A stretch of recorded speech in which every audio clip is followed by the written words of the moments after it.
Greetings, dear ones. I am Kryon of Magnetic Service. Words spoken for many years to the human beings in their perception of 3D. Words spoken by a human partner who at this moment is overcome with the love of God.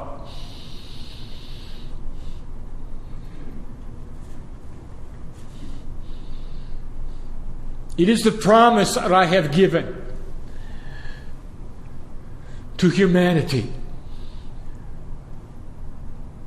that for as long as there will be ears to listen, I will be here to teach. And that I am uncomfortable teaching those who know already. It is only because of the veil and the duality that I bring these things forward, things that when I touch upon them will resound within you.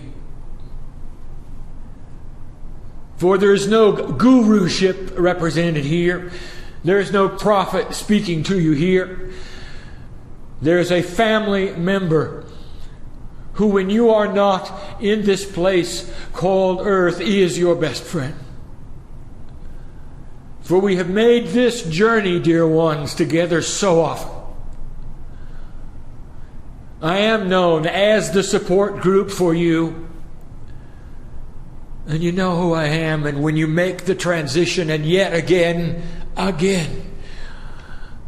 I would seemingly meet you on the other side of the veil yet again. And I would say, welcome home, brother, sister, welcome home. Job well done.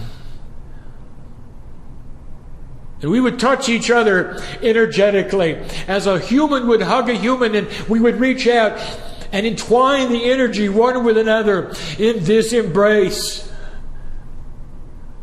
And you would know me and I would know you yet again, and it's almost like nothing had ever occurred since you left the first time.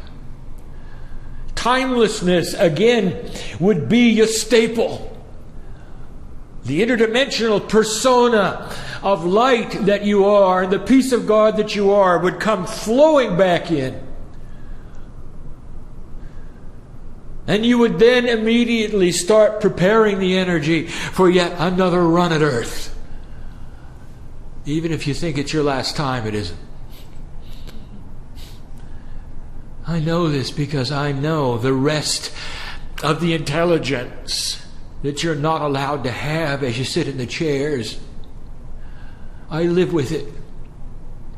What you would call the higher self, I live with it. It is part of me and part of you. We are connected in ways that you cannot even imagine. This is not a higher source speaking to you. It is the source. It is you with you through a voice of a human being in a process that is not new called channeling. The entourage is different. Each time we come in, it speaks of the energy of you. No matter what the teaching is this day, no matter what is going to be said this day, there's an energy of reunion that I invite you to feel during these moments. It goes way beyond the teaching. It's me with you. It's the God source. It's part of your DNA starting to resound with sitting in the energy. Some of you are going to feel different. You'll know this is real. I tell you, dear human beings, there are those of you who would say, is this a human talking? Is this real? God, show me a sign. I'll give you the sign. Here's the sign. You sit there in belief and wait. You'll be touched. Your heart will start to resound. There will be parts of your body that may vibrate. You may find it difficult with your shoulders to move them, or with your knees or your feet, because we're sitting upon you. A pressure is upon you. I'm telling you, this is a private thing. Each to his own, each in his own way. But the love of God is thick. It always has been. It is what has pressed those prophets into the earth when they stood before the angels of spirit. It is what has made it difficult to breathe when the interdimensional energy is so thick when God speaks to men and women.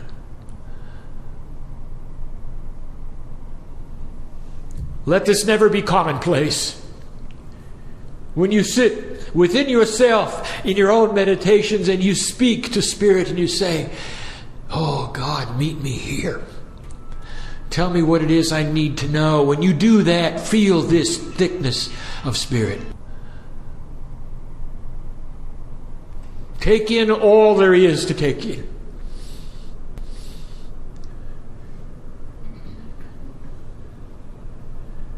There's such a shift that is possible, human being. We invite you to dip into that veil in a way perhaps you never have before. Ask for the belief that you need. Feel the love of God in your life. Speak in ways you've never spoken. Is it casual for you?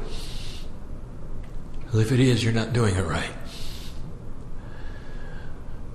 Let these things resound with you so that you weep with the joy of the experience. And no matter what is happening in your life, no matter what it is in 3D, let you say, "It is well with my soul.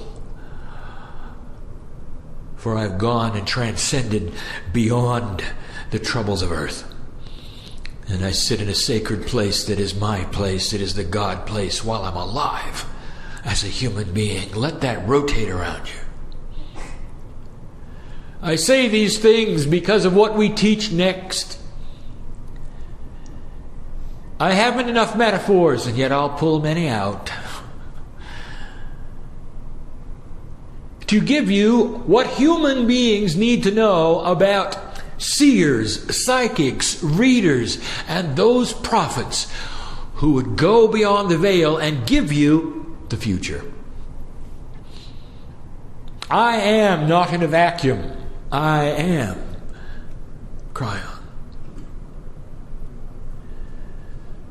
Indeed, I am aware of your earthly time. I know what has transpired. I know this is the new year, of course.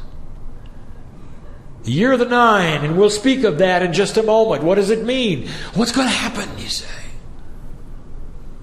Oh, Kryon, I've come today because I want to hear from the lips of the channeler what's going to happen. 2007, 2008, beyond. I'm also aware these are the first channeling words that my partner has spoken in this energy that you call 2007. Unique, therefore, this meeting would be the first one of the year that Kryon speaks to. And yet I have to warn you about this. The human being still does not know what he asks for when he wants to know the future. It lays upon you in a biased fashion because you only see a linear strip of time and you want to know what's going to happen on that linear strip of time. Not only that, you're not willing to hear certain potentials. Not all of you. But I'm going to give you an example of what humanity often does to the prophet, to the psychic. When it goes to them and asks, "Well, tell me what's going to happen in the future," and they sit there in anticipation.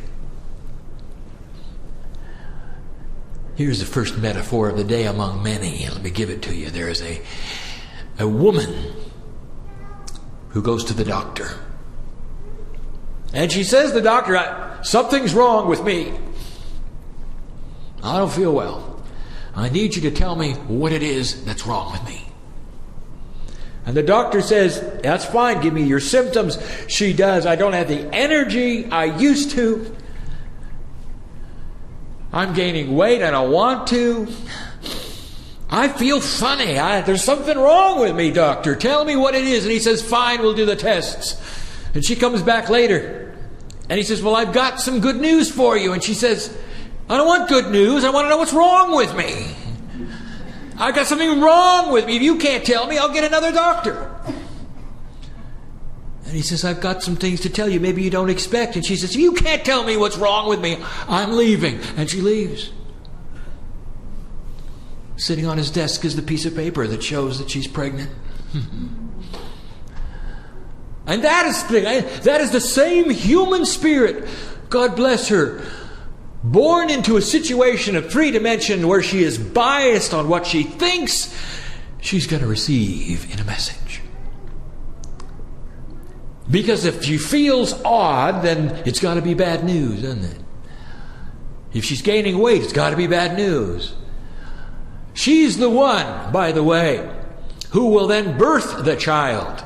And when the child comes out in all of its glory, she'll look at it and she'll say to it, you're what's wrong with me.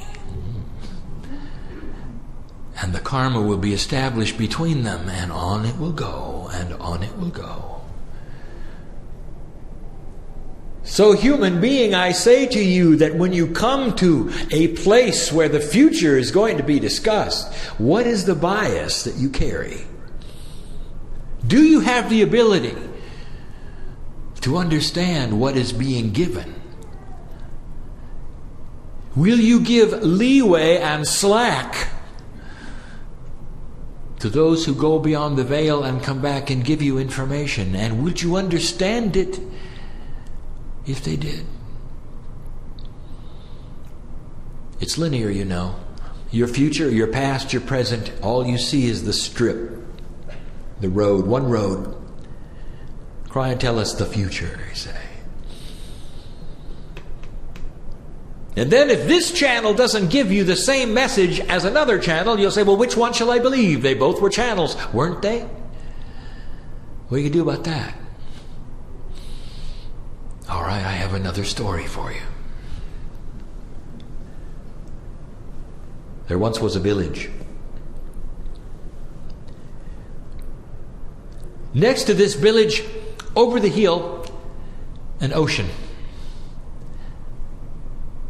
Now the villagers respected the ocean. Within the ocean they felt was God, for this was the sustenance. The water, they knew, somehow came over the mountain and gave them rain and grew the crops. God must be under the water, they said. In this village there were no lakes, there were no streams. The only thing they had ever seen, very barely, was that sacred thing called the ocean. It was over the hills. They didn't dare touch it because God was in the ocean, you see. And so along the way they sent the highest and best holy man they had, and they said, we need you to go to the ocean. We need you actually to dip your body as far under the water as you can. And then tell us what God looks like. We need to know what is God. He was very afraid. He thought perhaps when he touched that body of water, he'd vaporize. He'd never been in water, such as the things were on this special village. He didn't even know he couldn't breathe underwater. He found out fast. But he did his job and his faith, and he said, dear God, please forgive me if I'm doing something that is out of the permission of the sacredness. And he made all the signs that he was supposed to make, and then he did it. He got into the water and he dipped down as far as he dared, realizing he could not breathe. This was a foreign place. He couldn't breathe. He couldn't stay down very long. It was murky there. He opened his eyes and he realized he was submerged with sacredness, and he was vibrating. He could barely exist. He knew he had to come up fast, and he opened his eyes, and behold, a fish looking right at him. He said, there it is, there's God. Comes bursting out of the water, runs up the shore, crosses the mountains, comes back, and he draws God for his village. It's a fish. And together they worship this fish. They finally know what God looks like. This is what's on the other side of the veil, they say, underneath the water where God lives. God is great. And the fish becomes for them, therefore, their symbol of worship. There's nothing wrong with that. But in 3D, they needed something, did they not? that would remind them of God, a symbol that they could take with them, put in their homes perhaps. Anything that reminds you of the divine is fine. They served it well. Until a younger holy man decided to cross the mountains. I want to see God for myself, he said. But I need the authorization of the rest of you. Indeed, the older holy man who had gone first says, go ahead. It's a wonderful experience. I hope you see God like I did. And he said, I will if God is there. He crossed the mountains. He went into the water. He went through the same thing the first holy man did. He held his breath. It was murky there. And he opened his eyes. And behold, he saw an octopus. That's very different than the fish. He goes and bursts out of the water, runs across the mountains, draws. He says, the first man is wrong. This is what God looks like. Oh, the village had no idea what to think about. Which one is right? They both went to the same place. They both looked under the water. And they both came back with two ideas firmly embedded in their mind of what God should look like. And they said, we cannot tell which one of you really is right. One of you is right, one of you is not. We know that is true. It's got to be one or the other. Which one is it? So they sent a third holy man to verify it. Under the water, he opens his eyes and he looks around and he sees an eel. He comes back and says they're both wrong. Here's the quandary. 3 channelers, 3 psychics, 3 prophets, 3 seers. They both go to the other side of the veil and they bring back 3 kinds of information. They went to the same place and all of them saw something different, didn't they? And in that village there, to this day, is a quandary. What does God look like, you see? And the reason is because in their simplicity, they had made up their mind God was just like them. One thing. Therefore, when they reached the other side of the veil and took a look, they would see the one thing. And that's not what they got. So here we are already exposing a quandary that some humans have regarding those who would give you information that is beyond the veil, whether it is the future or even the way things are. One will not necessarily coordinate with the other, and you sit there as a one-track human being deciding which one is right, when perhaps they're all right. Maybe the other side of the veil is filled with many things in many ways, while all along you're expecting to only see one. Here is the truth of it. On the other side of the veil, there is no time. And so again, we present this to you in a way that hopefully a 3D human being could understand. You sit in the middle of a circle. Make it a table. Make this easy. You're in the middle of a table, a round table, and you're sitting in the middle, and there are pieces of a puzzle all around you. And when you turn them over, some of them say future, some of them say past. All of them have energy. They all glow a certain way, and there's colors to each of them. Now you got to select which one you're going to look at. Which one you're going to take back to 3D, and which one is appropriate for what is going to be manifested on that one track in the future. How do you know? That brings us to the next subject, and we're going to call it human bias. The bias of a 3D human being, whether they're a master or whether they're not. And here is how I'm going to present this. This is important that you understand. I'm giving you the attributes of how to see the future.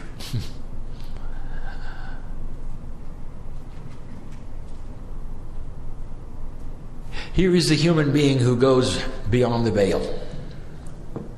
He is not a master. In fact, he's very, very young and inexperienced at this. Oh, he could go there.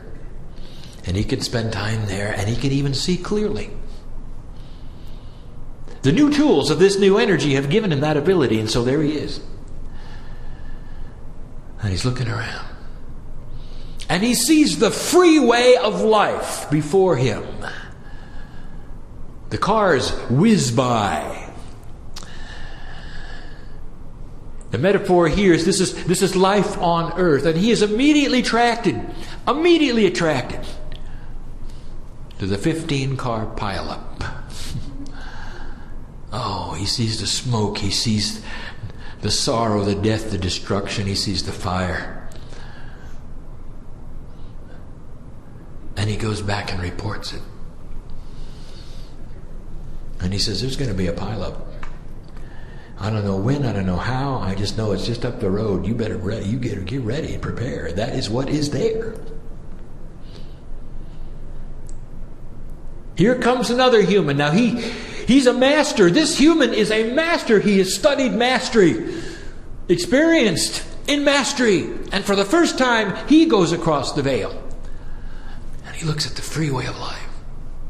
There it is again. Same freeway. And then he sees it.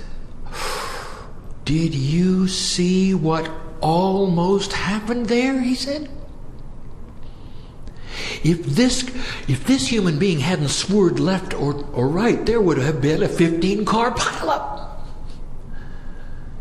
And he says, I am here to celebrate what didn't happen. Indeed, he say, you dodged that bullet. Indeed, let us celebrate life at its fullest. All of these people were saved. Praise God, he says. And he comes back and he says to his constituency, it's clear sailing ahead. I've just given you two human beings with opposite biases. One of them saw only the drama and brought back that. That's the human being who goes to the other side of the veil. He sees an angel holding two futures, and he selects the one that smokes the most. Drama. It's because the human being wants that in 3D. At some level, that's what you respond to. The master, the one who's experienced in seeing the beauty, sees what didn't happen and reports clear sailing ahead, you see. And you're in the same quandary, aren't you? Well, which one is right, you say? What are we going to do with this? So now I will tell you what the talent is required for a prophet, a seer, the teller of the future of the planet. It is not just mastery. It's not just being in tune with your DNA. It is carefully balanced over years of experience of going to the veil without a bias. I return with you to the table. And there you sit in the middle. And before you, you see all of the potentials of the planet, past and future. And you might say, how can you have a past potential? I'll tell you in a moment. Now, which one do you choose? Is it the one that unenlightened human being would choose that has the most drama and smokes the most? Or is it the one that the master chose, something that didn't even happen? It was a potential. It was a beautiful thing that might have manifested, didn't. Neither. In a certain way, you carry the energy of the earth, the 3D, with you under the water, if you wish, with the choice to see the fish, the octopus, or the eel. The energy of the planet comes with you, and you match the energy of the planet to whatever the energy is of all of the potentials before you. This takes talent, experience, practice. It is not the human bias. It's the feeling of energy with energy. It is the feeling of what the earth brings to you as you submerge yourself to the other side of the veil so you can match it with the potential. And whichever potential feels like it matches the energy of the planet, choose that one and bring it back. And that is the one that you would present with this caveat. Here's what it is today. You don't like that, do you? Kryon, are you telling me the best prophets around can only give you what it is for today? Yes. Because tomorrow, dear humans, what if some of those in this audience woke up and sent light to a certain place? What if collectively you made a shift and a change that changed this planet dramatically? Because then tomorrow will be different than today, won't it? You see, because you're in charge. And I said this for 18 years. This is the message of Kryon. It always has been. It is no different, dear ones, than the master world-class tarot reader. Think for a moment of the mechanics of what you know about tarot. It's designed as a science to vibrate with your energy and give you tools of direction. Even though the tarot reader may be the only one to touch the cards, you are sitting in front of him. It is your energy that is on the cards, whether you touch them or not, because the intelligence that is cosmic knows who you are, that you're there for direction, and uses his talent to sense your energy then to put the spread upon the table. It may seem random to you, it is not.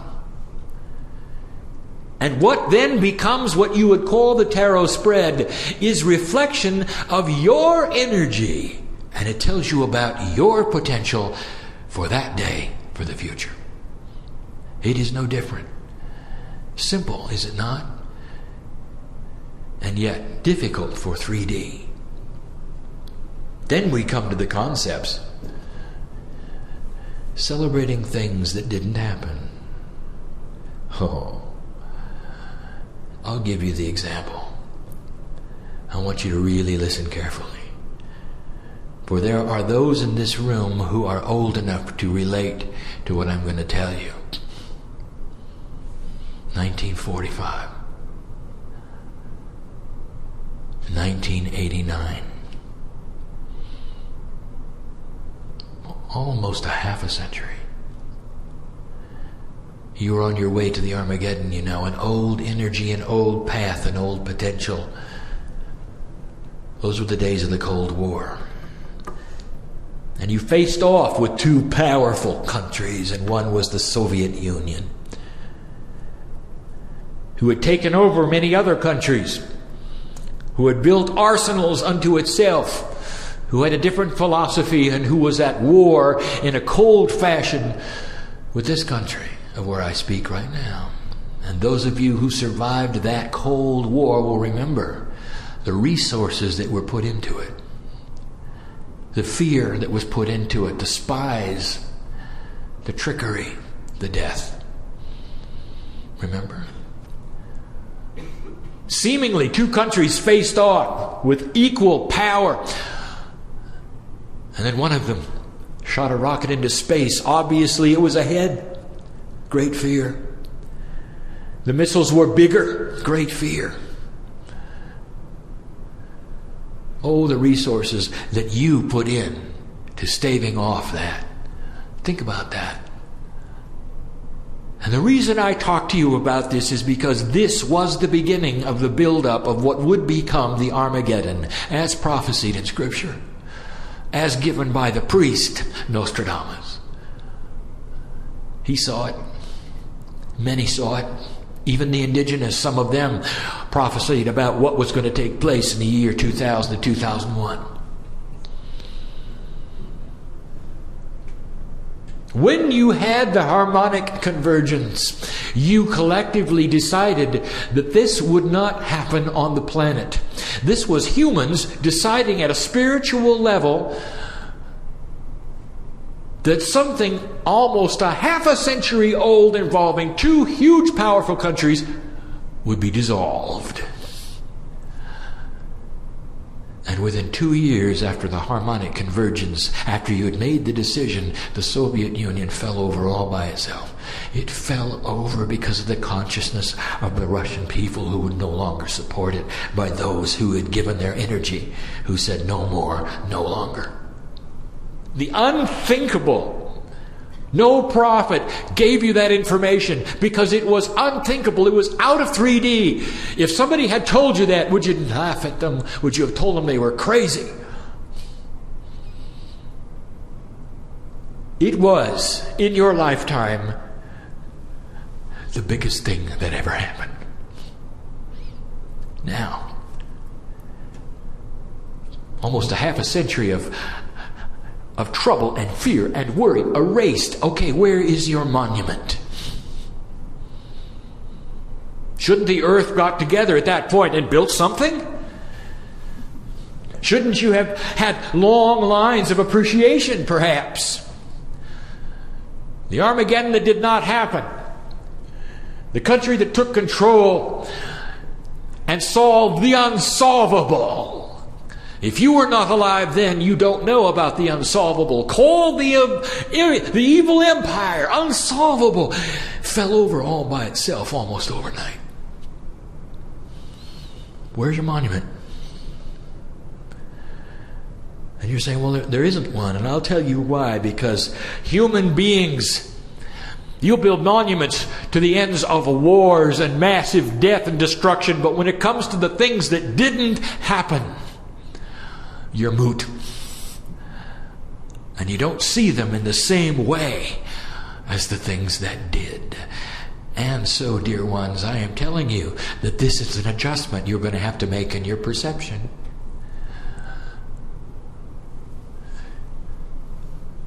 I know who's here. So let me just pick out a few.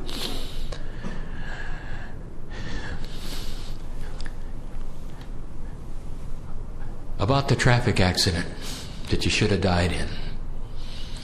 You know who I'm talking to.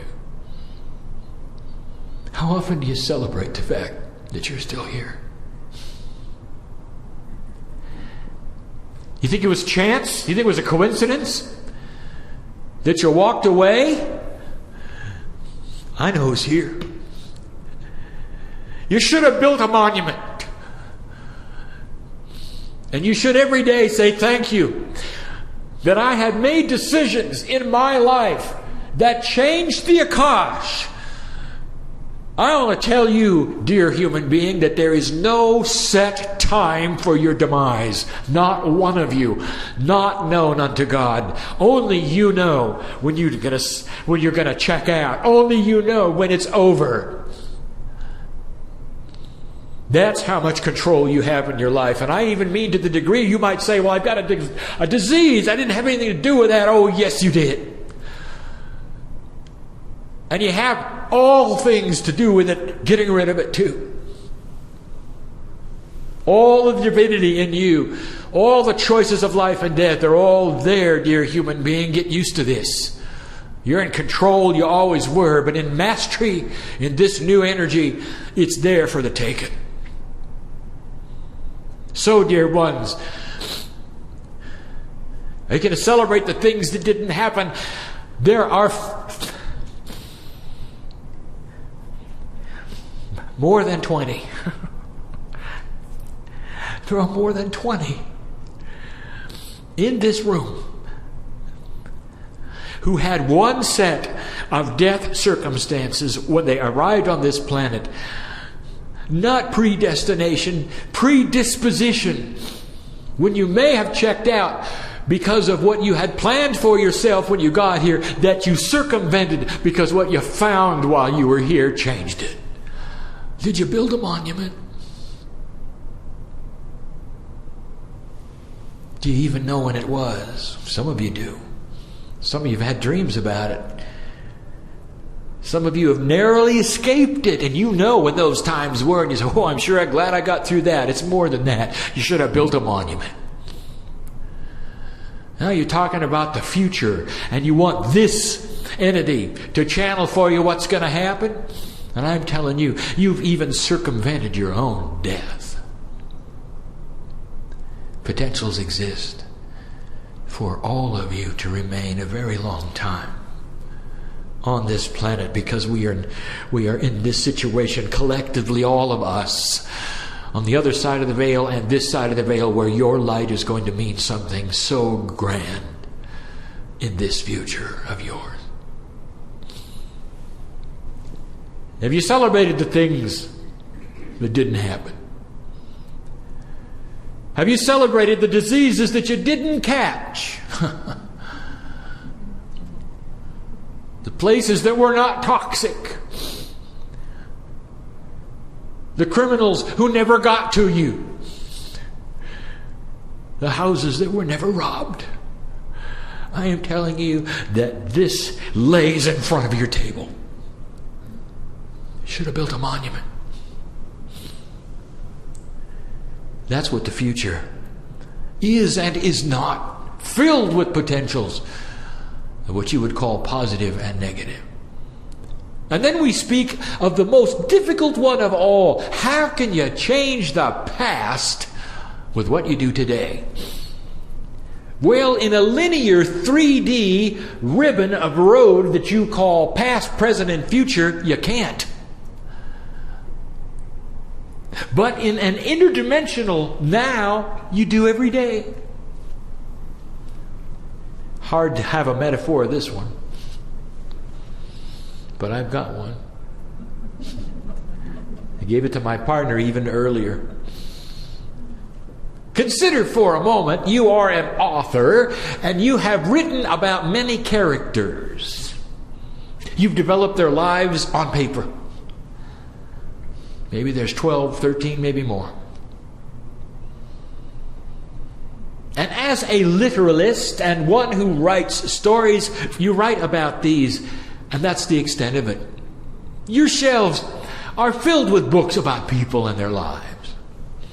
That wouldn't be uncommon, that wouldn't be unusual. Now let's say, from a greater place, a higher place of wisdom, you become a grand novelist. And suddenly, those 12 people interact together.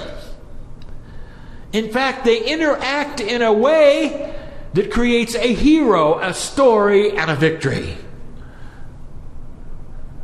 And it becomes still another novel.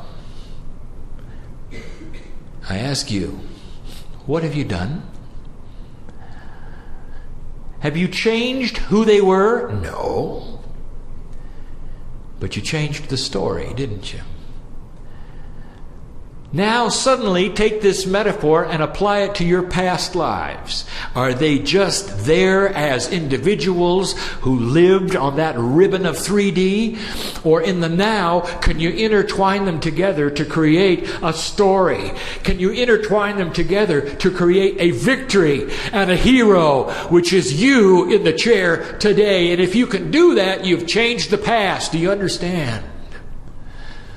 In the now, suddenly it snaps into clarity. In the now, you've changed the very character of who you were that makes you now who you are. So the past had to change in order for the present to be manifest. And you want to know about the future. All right. 2007. The year of the 9. It is a year of potential, for the 9 does speak of completion. Remember the story of the woman who was pregnant and thought something was wrong with her? There are many who don't understand completion. Completion of what? Oh no, I'm going to die. That means I'm completing my life, and that means I'm going to die. That's completion, isn't it, Kryon? So there'll be those who say, well, tell me what else is going to happen that's bad. What if it was the completion of war? What if it was the completion of a thought that now comes together and gives you peace? What if it's a completion of strife in a romance and brings about peace in a family? What if it's a completion of those who would remove themselves finally from bad habits? What if it's the completion of your children on drugs? What if it's the completion of things that need to be completed? This is the year for it. And whereas you would ask me what's going to happen with your government and what's going to happen with those around you that you see on the news, I'm going to say, look to yourself, for what you do with you will determine the rest of the story. What needs to be completed?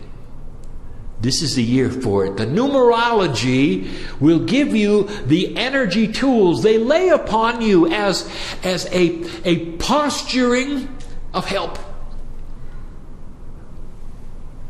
2007. Then what happens when you get a 9 with a 9? September 2007. Kryon, is anything going to happen in September of 2007?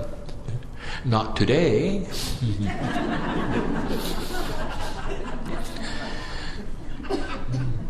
Is there potential for something to happen in September of 2007? Yes.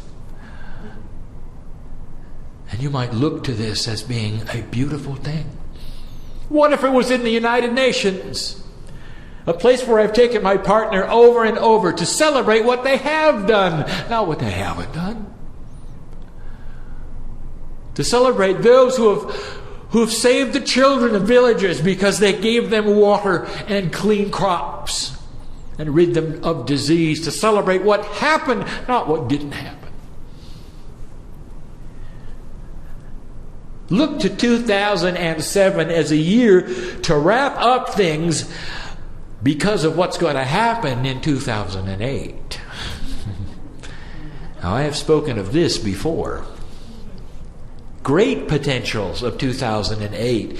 And as you lay all the potentials out on the table and you're sitting there, I'll tell you, the ones on 2008 are glowing.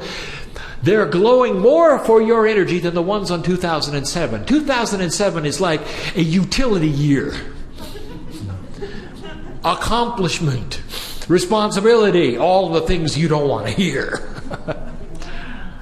To get you to the place of the year of the one. 2008 has the potential of new beginnings in a grand sense. And then there would be those who say, yeah, it's the beginning of the end. And if that's where you want to go with it, then go there. Here's the potential. The beginning of what must be cleared for 2012. 4 years remaining at that point. We stood on the stage in Tel Aviv. My partner was there. And I channeled in the chair the information to him that he needed to tell them. 2008 would be a year for Israel. This is still the potential. And what it means is the beginnings of a consciousness that would look there in the Middle East finally as the place of resolution between them and their neighbors in a way that will affect generations to come. Oh, you're not going to have Israelis and Palestinians loving each other in 2008. Oh, God works in slow ways, but what if the beginning was created so that 2 generations off they existed? And they could talk about the old energy like you now talk about an old world war. And the enemies you used to have, which you fought with tooth and nail for your very survival and existence, are your trading partners today. And you know how this can work. And it can work that way with the Israelis and the Palestinians and even the Iranians. So I want to ask you this.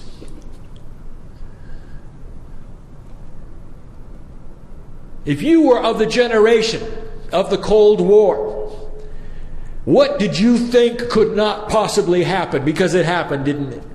And it happened without a war, and it happened without firing a shot. It happened in a way that had integrity over time. that was destined to be because your consciousness shifted. And I'm telling you, that is the promise of 2008. If it is in the energy of light that you will create from now to then. So what if 2007 becomes the completion of old habits and the renewal of ones that will put you into a new paradigm on the planet? How many minutes a day do you send light to other places on this planet? You don't have a schedule? A schedule should be right next to that monument you built for things that didn't happen. Why do you think you're still here? Maybe you ought to reevaluate things. And if you're going to do that, I want you to reevaluate how much you are loved by this universe. The other side of the veil doesn't contain a fish, or octopus, or an eel. The other side of the veil is your family, who loves you dearly and knows who you are. And you're working with that family to rearrange the energies of this planet. In this very room, we have those of you who send light daily, working with the indigenous, working with the wisdom of the planet, working with the healing energies, with the crystals. We know who you are. Beautiful. And for those of you who are not, would you? Can you give us 2 minutes a day? If you can. And if all of you did it, oh, the power. Oh, the power. That's the message. That's the message. It's the message of Kryon will never change. You've come for a reason. You've changed the future of the planet. Now get to it. Because you're the ones. Listener, I want to include you right now. Out of time and place, it seems. You're on my table. I see you. I see you perched there. I see you listening to this message. You are all things to this planet. Your 2 ears as you hear this message, as important as those who sit in front of me in what I call my now. But I see you too. Let this message resound and go to literally thousands who will give us 2 minutes. Less than 0.5% of this earth has to awaken and do these things for you to have peace in the generations to come. For you, your children, your grandchildren, is it worth it? That's what consciousness can do. You've seen it. Things that didn't happen. Is it time to celebrate them and say, it is well with my soul? Bless those here, bless those hearing. And so it is.